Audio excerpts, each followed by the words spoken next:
So let's get into it. Now, to truly tell you this story, I'm going to have to take you right back to the start of summer. I was in Bristol and I had been filming an episode of Sofa Stories with Truth Tribe. Come on, guys, help me! I remember getting no sleep the night before because of how late we finished filming.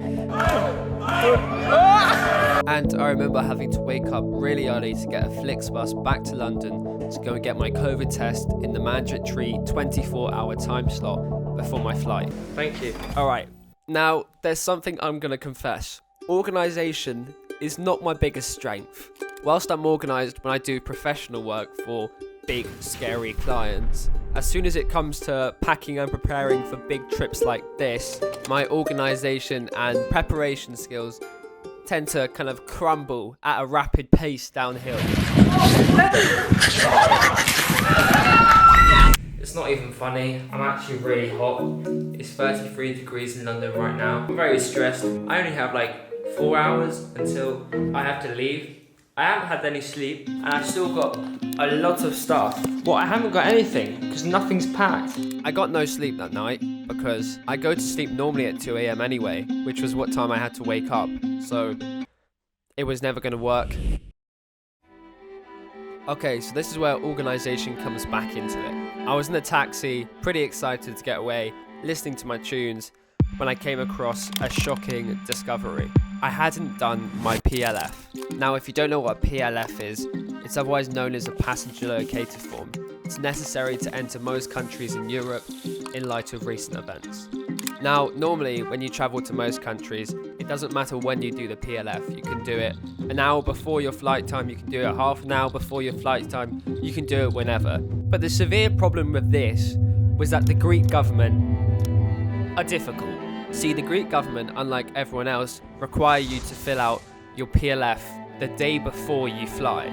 And, well, if you do it the day you fly, you can't get on the plane. So, in my tired and unorganised and sleep-deprived manner, I had forgotten to do my PLF. This was a massive problem. It was no longer the day before the flight, it was the day of the flight. Legally, I couldn't get on that plane. Anyway, I was like, fuck it, I'm gonna fill this thing out, even though the only valid arrival date was tomorrow, the day after my flight. So, whilst I did get a PLF downloaded, the arrival date was completely wrong. If anybody had seen this, I wouldn't have been allowed on the plane. This is when my handy old mate, Photoshop, comes in handy. That's a lot better. My hopes were still extremely low, as the PLF had a barcode, which when scanned would surely show the check-in lady the correct arrival date. Right, I've just arrived at Stansted and I would be happy because I should be going away on holiday. But because I filled in the passenger locator form too late, I think I'm not actually going to be able to get on this flight.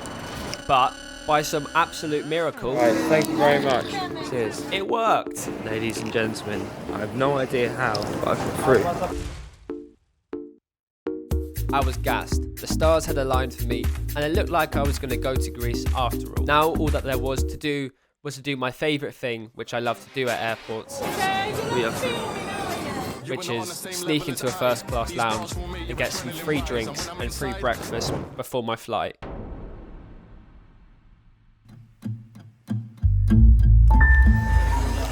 Now, as always, you know, this wouldn't be a Vonti video if I didn't try and sneak in at an airport. After finding the first-class lounge, I was ready. Now, this wasn't going to be easy. Surely she would see that I hadn't registered with her before. Surely she would know who had checked in to the first-class lounge herself. Why would she let some complete randomer just stroll right in to a luxury first-class lounge? Anyway, my plan, as it is most times, was to walk past the receptionist with confidence and swagger in my step. I always think in these situations it's best to try and trick your brain into actually thinking that you're meant to be there. So I asked myself, if I really had just paid £200 to get into this first class lounge, how would I act? How would I behave? How would I move? Well, I would act like I normally would, confident and nothing to hide. I would act like I belong. So That's what I did. I also deployed a little tactic which I like to call say a sentence when walking past a receptionist, which makes it sound like you've already been in there.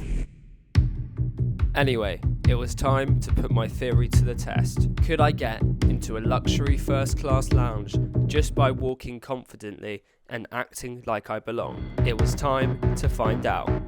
You back in? Yeah. Where are you guys, Sam? Alright. Yeah, I'm coming back in. I see you. And I made it! Nice one. Easy as. Lounge number 10. Nice little milestone for me. If your average lounge costs around £100 or £150, that means that so far I've got around £1,200 of free lounge entries. Anyway, it was too early to start downing the double vodkas, so I settled for quite a, it was a shit. It was a shit breakfast, but nevertheless, it was free. Anyway, I got too comfortable. And in a bit of a blind panic, I realised that I was severely late for my flight. I am late to the flight. It was last boarding, and I had about 5 minutes to get to my gate before they closed everything off. And after gassing it down Terminal 5, I made it just in time. We made it. I got here in time. Hello. I've always had this love-hate relationship with flying. To me, there's nothing more beautiful and peaceful than looking out the window at this amazing world, listening to my favourite songs, and just plotting for the future. I love it. I think it's amazing. However, I am also quite a nervous flyer. When I was a kid, it was especially worse, but I still do get freaked out time to time nowadays, which was bad news for me, because I was landing at what was renowned as one of Europe's most dangerous runways due to the severe crosswinds it experiences, as well as the location of the runway itself. Not just this, but it was also Europe's shortest commercial runway still in existence. Typical. Alright mate, I can't call right now, we're about to take off. I'm on a fucking flight to a place called Skiathos. Captain's just started babbling on the overspeaker saying, oh, it's the shortest runway in Europe or some shit. So he's like, don't worry if there's going to be any turbulence. Anyway, fuck this man, I'm slightly bricking it, but I'll call you when I land, hopefully.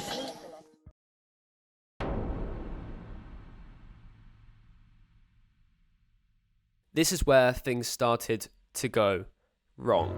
I remember we were starting our descent into Skiathos, and I remember feeling a little bit anxious because there was a lot of turbulence, like much more turbulence than normal. And this airplane started tipping severely from one side to the other, and I was like, fuck, what's going on here? This isn't good, right? Anyway, I was like, it's fine. It will calm down as we get lower, right? Because maybe it's just really, really turbulent. Up there, high. Well, I remember the plane just kept getting lower and lower and lower and closer to the sea.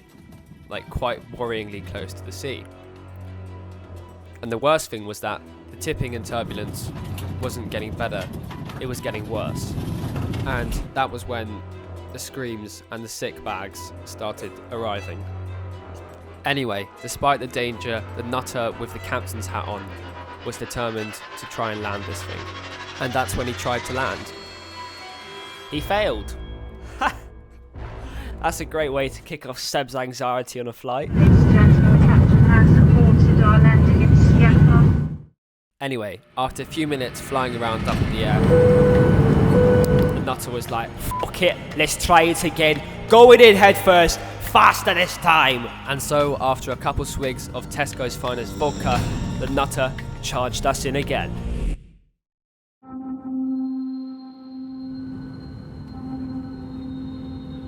All that I can remember was that the plane just felt weird.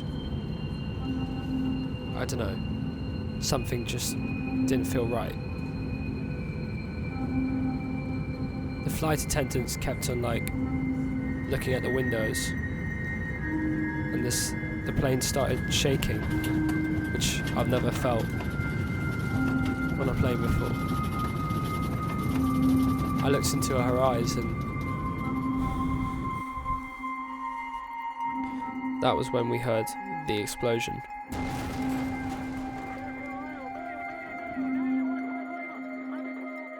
Nah, just joking. Luckily, second time did the trick.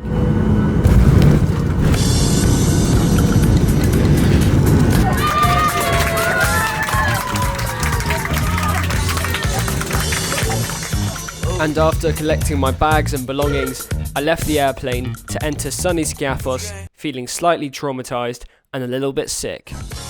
Thank you very much for watching. I hope you have a great day, and I'll see you back next week with episode 2. Make sure to leave a like and comment down in the comment section below if you'd like to let me know if there's anybody out there, because it helps. Is there anybody out there? Anyway, thank you. Have a great day once again. Arrivederci. Goodbye.